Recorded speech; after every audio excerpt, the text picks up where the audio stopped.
Hello. In this tutorial, I'm going to help you through the Training Work Module section of your Ready Plan.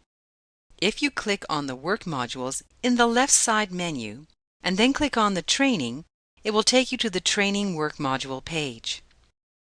The Training Work Module outlines what your organization should consider from a training perspective, as well as providing a sample training policy statement that you can use as a template in a sample training program. Of course, your organization may already have policies in place, including training, but business continuity should be included. As stated in the introduction section, there are internal and external parties that all need to be trained or informed on your Ready Plan. The best way to train personnel on the details of your Ready Plan is to involve them in an exercise of the Ready Plan. However, we realize that it is not always possible to include every stakeholder in an exercise, and we'll discuss the effective alternatives and options that can be used. As mentioned in the introduction section, you can also look at more formal training from outside your organization.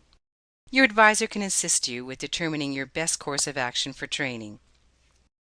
The next section, Training Policy, may or may not link in to your corporate training policy, but regardless, you should investigate some type of policy concerning BCP training, otherwise it will fall between the cracks and all the good work you have done so far will become irrelevant.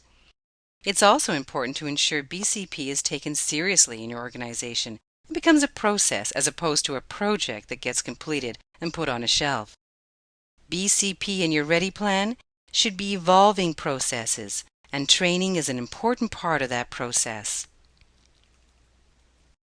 As mentioned, there is a sample training policy statement that you can use as a template to modify your organizational requirements. Have a read through it and determine if it will benefit you. You will likely have to evaluate it with your policy and admin staff, but it does contain the ideas and content that you want to include in your policy. Scope of training is the next section, and it's an area that you will have to evaluate and determine. The section contains some considerations when determining scope. It is closely tied to the next section, Training Methods, which provides some insight and ideas into the various training methods you can consider. As a note, you want to start at a high level and build detail into your training. Don't expect every staff member to be fully trained by doing a complete Ready Plan simulation the first time you exercise it.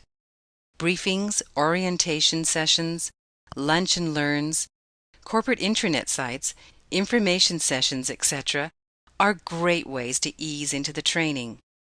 These can be ongoing by focusing on different aspects of the Ready Plan, or even the Ready site, or how you progress through the work modules.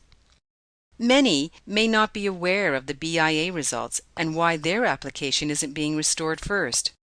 There may be others that haven't been involved in the Ready Plan development at all, and need to start at the beginning and understand the process and how and why certain decisions were made. So have fun with your training methods. There are many, and they can all be different. The next section, Training Content and Materials, contains a suggested list of topics and content that you may want to consider following. As part of your Ready Plan development, you've likely reviewed or developed your evacuation procedures, emergency escalation procedures, wallet cards, etc., and you want to include these in your training content.